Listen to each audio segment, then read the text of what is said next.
Welcome to Hollywood Graveyard, where we set out to remember and celebrate the lives of those who lived to entertain us by visiting their final resting places. Today we're exploring Mount Sinai Memorial Park, where we'll find such stars as Don Rickles, Cass Elliot, Norman Fell, and many more. Join us, won't you?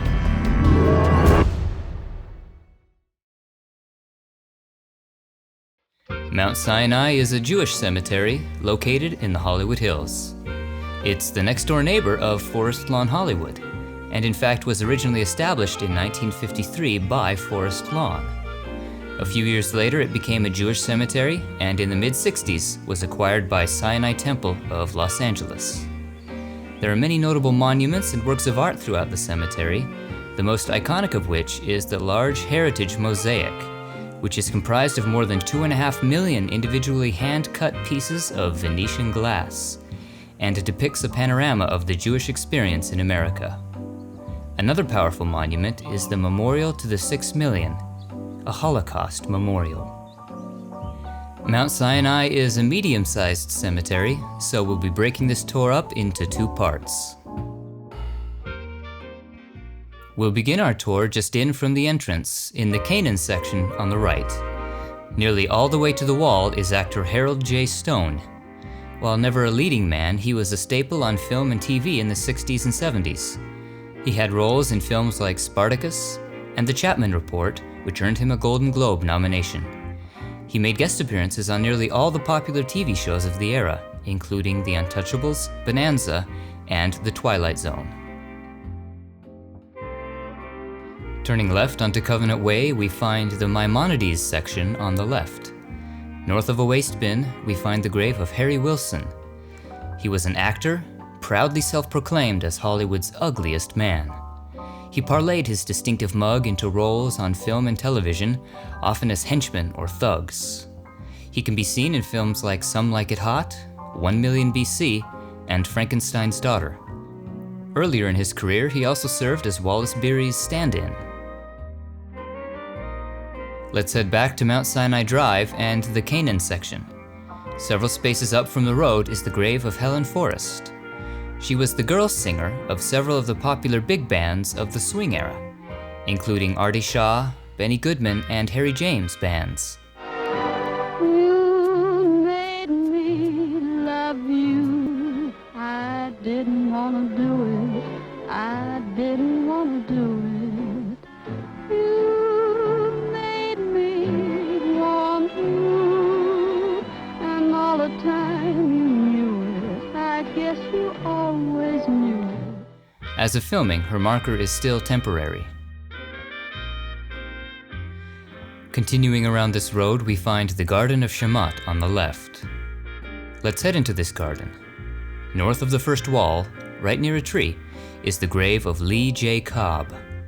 He was one of Hollywood's great character actors, often playing burly, intimidating characters. He can be seen in The Exorcist, On the Waterfront, and 12 Angry Men. What's the matter with you guys? You all know he's guilty. He's got to burn. You're letting him slip through our fingers. Slip through our fingers? Are you his executioner? I'm one of them. Perhaps you'd like to pull the switch. For this kid, you bet I would. I feel sorry for you. What it must feel like to want to pull the switch. Ever since you walked into this room, you've been acting like a self-appointed public avenger. You want to see this boy die because you personally want it, not because of the facts. He was nominated for 2 Oscars in his career for On the Waterfront and The Brothers Karamazov. He could also be seen on stage as Willie Loman in Death of a Salesman. Across the street to the south are the Gardens of Heritage. Let's head past the Heritage Mosaic to the west. On this small line in the corner, we find legendary comedian Phil Silvers. He was known as the King of Chutzpah, and is perhaps best remembered for his role as Sergeant Bilko in the popular 50s TV comedy, The Phil Silvers Show. The role earned him an Emmy. Help! Hup, 2, 3, 4. Hup, 2, 3, 4. Hup! Look out! Hup. The Phil Silvers Show. Yeah. You'll never get rich. Yeah. Starring Phil Silvers. He could also be seen on Broadway in shows like Top Banana, and A Funny Thing Happened on the Way to the Forum, both of which earned him a Tony Award. On the wall of niches to the left, we find Norman Fell. He is perhaps best remembered as Mr. Roper on the 70s sitcom Three's Company, and the spin-off, The Ropers. The role earned him a Golden Globe. Come and dance on our floor. Come and dance on our floor. Take a step that is new. Take a step that is new. We've a lovable space that needs your face. Three's Company too. You'll see that life is a ball again. Laughter is calling for you. Down at our rendezvous. Down at our rendezvous. Three's Company too. He also had minor roles in films like Bullitt and The Graduate. Let's head back to the courtyard behind the Heritage mural. On the lawn at the right side is the grave of actress Frances Bay. She is best remembered for playing sweet little old ladies, like Adam Sandler's grandma in Happy Gilmore and Aunt Barbara in Blue Velvet. She also has the distinction of being the woman Jerry Seinfeld mugged for her marble rye bread. Well, you cannot turn down $50 for a $6 rye.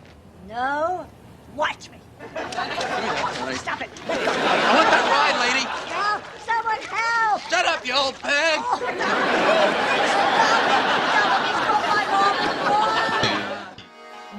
On the east side of this lawn is the grave of actress Bonnie Franklin. She's perhaps best remembered for her lead role in the long-running 70s sitcom One Day at a Time, where she played a single mother raising two daughters. The role earned her 2 Golden Globe nominations. This is it, this is it, this is life, the one you get, so go and have a ball. This is it, straight ahead, and rest assured, you can't be sure at all. So while you're here, enjoy the view, keep on doing what you do. Hold on tight, we'll muddle through, one day at a time, one day at a time. On the wall of crypts behind Bonnie, we find comedienne Totie Fields. She was a popular stand-up comedian in the 60s and 70s, and was a frequent guest on shows like The Ed Sullivan Show and The Hollywood Squares. Let's head right and take the world's slowest elevator up to the 2nd level.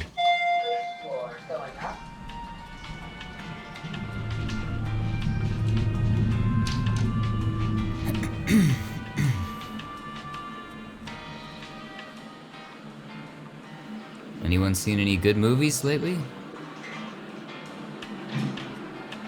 Okay, and we're off.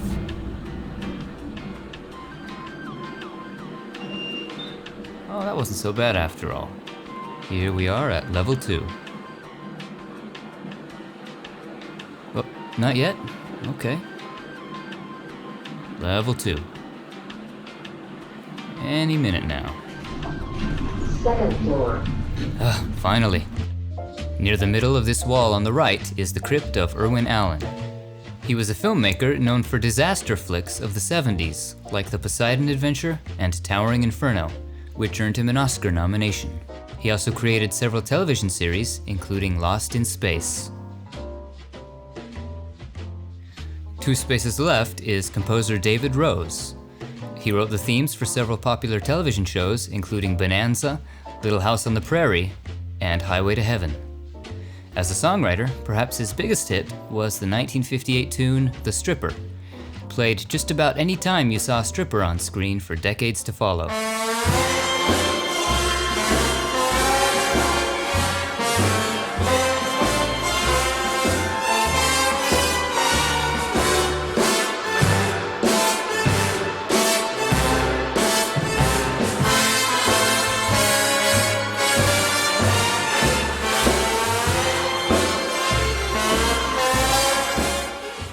Rose was also the first husband of Judy Garland.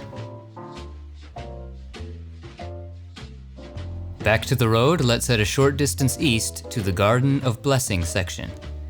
Next to the sidewalk is the grave of Iwao Takamoto. He was one of the great animators of the 20th century. He was born in Los Angeles, and on the onset of World War II, he and his family were interned in the Manzanar camp in California. He learned illustration from fellow internees. After the war, he began to work for Disney, where he would design characters for films including Cinderella, Sleeping Beauty, Peter Pan, and Lady and the Tramp. After Disney, he went to Hanna-Barbera, where he designed characters like Scooby-Doo and directed Charlotte's Web. Let's head to the next courtyard east. Near the southeast corner of this courtyard is Cass Elliot, also known as Mama Cass. She was a singer, best known as a member of the Mamas and the Papas, whose biggest hit was California Dreamin'.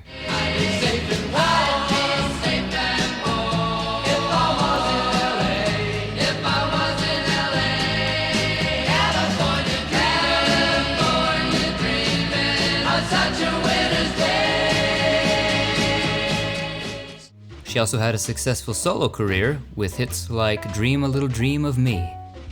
She struggled with obesity much of her life and died of heart failure at just 32. Contrary to urban legend, she did not choke to death on a ham sandwich. Heading toward the next courtyard east, on the outer wall that faces west, we find the crypt of actor Herschel Bernardi, just below eye level. He played Lieutenant Jacoby on Peter Gunn and Arnie on Arnie, and could be seen on Broadway as Tevye in Fiddler on the Roof.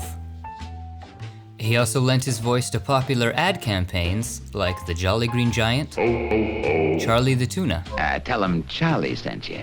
and Tootsie Roll. How many licks does it take to get to the Tootsie Roll center of a Tootsie Pop? The world may never know. Finally, we continue east to the first court of Tanakh, just before the parking lot. All the way down on the left is the final resting place of one of the 20th century's most enduring and beloved comedians, Don Rickles. He was known, ironically, as Mr. Warmth, being well known as an insult comic. His career began in nightclubs where he was spotted by Frank Sinatra, who helped nurture his career. Soon he became the comic to see, and be insulted by, and was a popular headliner in Vegas. In addition to live comedy, he found success on screen in films like Kelly's Heroes and TV shows like CPO Sharky. The 2007 documentary Mr. Warmth, The Don Rickles Project earned him an Emmy. Kid about great stars such as you, Bob, why? Because you're old and washed up. But I tell you this, is he laughing? Then take a look, see if Bob's laughing. If he ain't laughing, show him a picture of Jack. I'll tell you this. I kid Jack Benny, a great star, God bless him. Milton Berle, great people. This is wonderful being here at the home. And I say this from my heart. It takes many years to be a great comedian. Sure does. You ain't reached that year yet.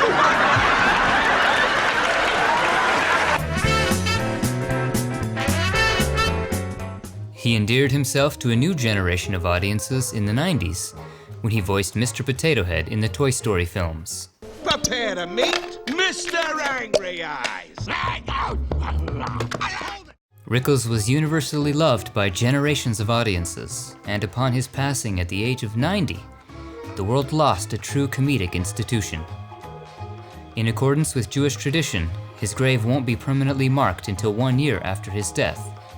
So we'll have to come back in April to revisit Don and see his marker. And that concludes our tour. What are some of your favorite memories of the stars we visited today? Share them in the comments below, and be sure to like, share, and subscribe for more famous grave tours. Thanks for watching. We'll see you on the next one. You may have noticed small stones or pebbles on some of the graves here and at other cemeteries that we visited. This is an old Jewish custom meant to signify that the grave has been visited and serve as a lasting symbol of memory of the individual. Flowers are seen as an apt symbol of passing, representing the brevity of life, while stones serve as a better metaphor for the persistence of memory. Stones do not die. This practice was shown in the final scene of Schindler's List.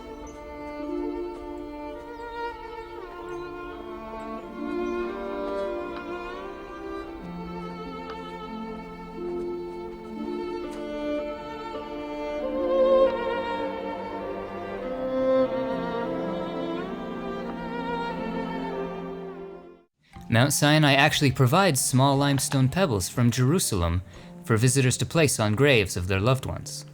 This little packet reads, "Leaving a small pebble as a token of a visit is a Jewish family tradition that is generations old. These soft limestone pebbles are from the holy city of Jerusalem. We encourage you to leave one as a symbol of your visit today.